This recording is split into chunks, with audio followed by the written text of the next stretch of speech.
a tense and emotional welcome for Manchester United, who have just taken the field, knowing that a 36-year unbroken run in the First Division could be coming to an end after 90 minutes of the 90th Manchester derby.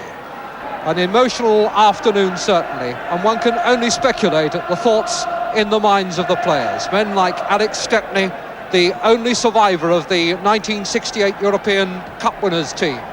And what can be the thoughts today of Denis Law, the erstwhile king of the Stretford end, one of the few men to have played on both sides of this game, now returning for probably his last competitive match at Old Trafford, where he knew so many glories and so many triumphs, and maybe now to make a contribution towards his old team's relegation. Well, let's take a check on the two lineups.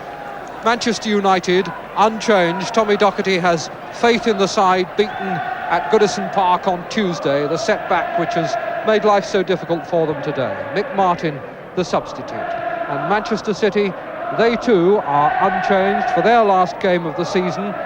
Rodney Marsh, who's had a cartilage operation, might have been in this game, but he turned an ankle over in training yesterday, and so the question never arose. Willie Morgan and Denis Law, two Scots, the skippers. It'll be Manchester City to kick off. The Blues against the Reds. The Blues attacking the goal to our left. And of course, it's results in other matches which are important in United's bid to stay in the First Division. But what is certain is that if they don't win here, the results of those matches will have no bearing at all. United, with one game to play after this, that's at Stoke, must win, even if the other clubs are to help them.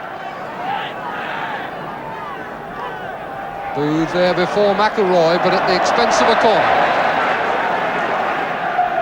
And this time Morgan to take the deep one. Holton was there, didn't make contact. That's Mcalliog's header, and off the line by Donachie. Turned in again by Houston. Anybody's. Hooked away by Lee. Daly. Oh, he's made some room now. Good header. Sammy McIlroy disappointed. Bell. Barrett. Summerbee to Tueart. For Oakes. Well might the crowd ooh. 0-0 at Old Trafford, but with Birmingham, Southampton and West Ham all leading at half-time, Manchester United will have no illusions about the task ahead of them in these last 45 minutes. Mcalliog. McIlroy trying to turn, but Booth gets the ball out and off the flag for a corner. Holton under this yet again. And off the line by Barrett. The shot was Daly's, I think. Summerbee.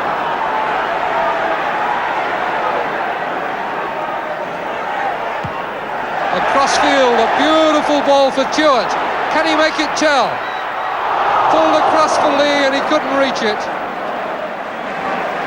Manchester City potentially so dangerous on the break. Colin Barrett from Manchester City. Their corner.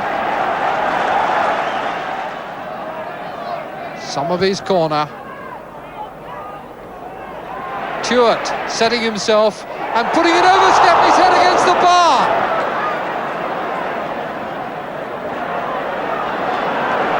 Well, that was the biggest let-off for United so far. Tueart measured his shot to the inch, or maybe not quite to the inch. Mcalliog robbed by Lee. Backheel for Bell. Denis Tueart now with Donachie going outside him. Law, Summerbee and Lee on or around the edge of the penalty area. Summerbee for Tueart. Oh, he really had a go again then, and Stepney got down to cover.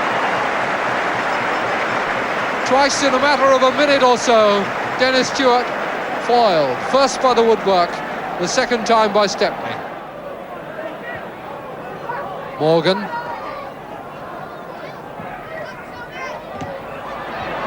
Doyle. Summerbee slotting it through nicely for Bell. Tueart is away on the left. Lee. Pulled across for Law! Denis has done it!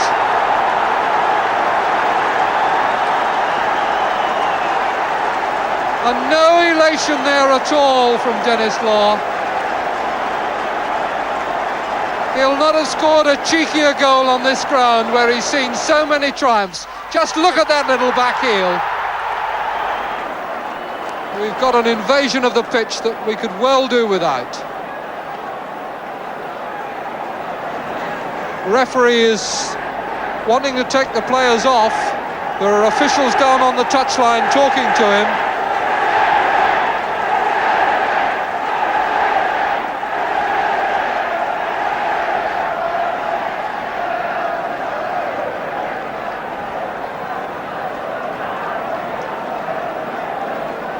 And the pitch rapidly clearing. Tommy Docherty and Tony Book in conversation down on the line.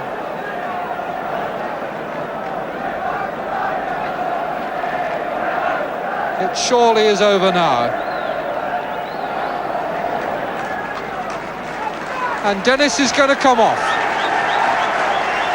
Farewell to Old Trafford.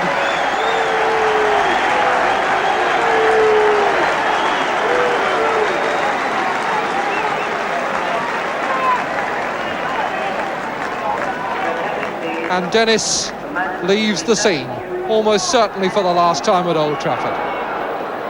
The substitute on is Phil Henson, 21 years old, playing for the first time in league football. Henson.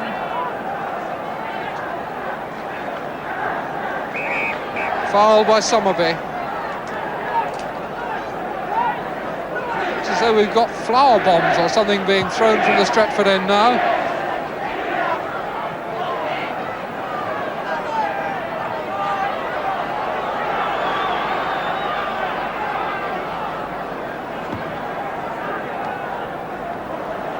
It's smoke of some kind coming from behind that goal. Police are there in numbers. Play going on. About 5 minutes to go, because I guess the referee will add something on for the pitch invasion. Houston. Back to him. We've got a spectator on the pitch.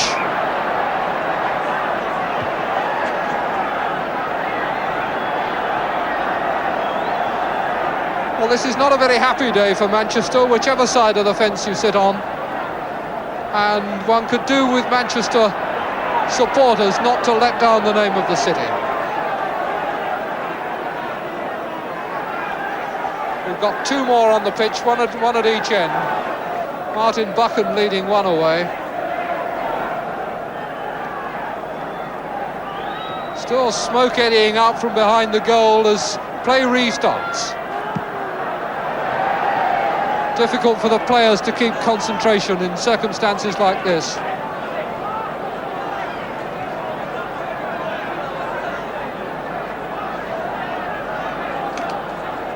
Referee having words with the Manchester City bench for something.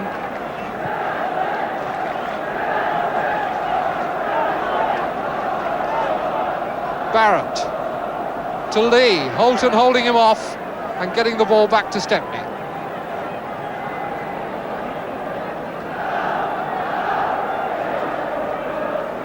Buchan.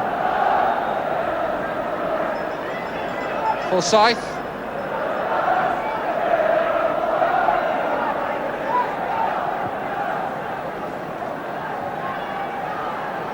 Booth.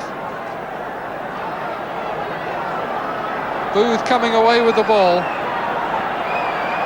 And we've now got fans on the field again, spilling over from the corner on my right. And I suspect that we shall see the referee calling the players off.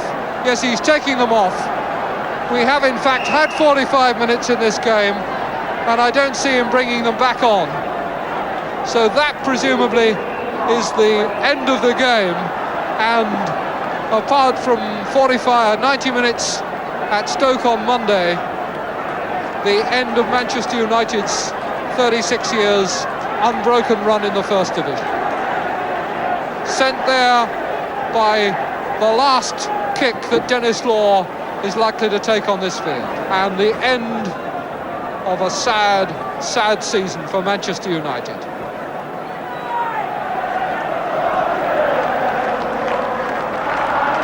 And we've got another invasion of the pitch.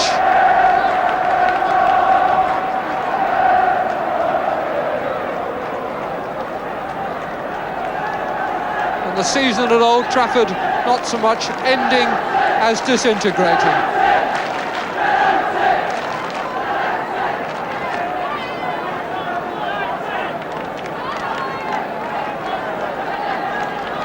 Loyalty is one thing, but without discipline, it so easily becomes a shambles.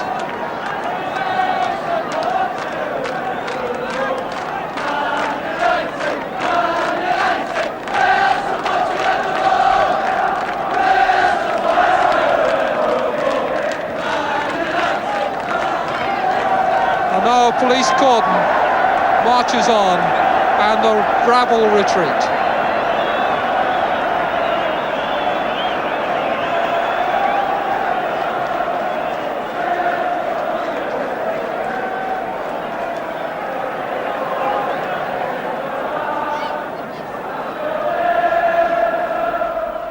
Well, just what the punishment for those scenes will be, we can only wait and see. But of course, United's immediate punishment is relegation to the second division.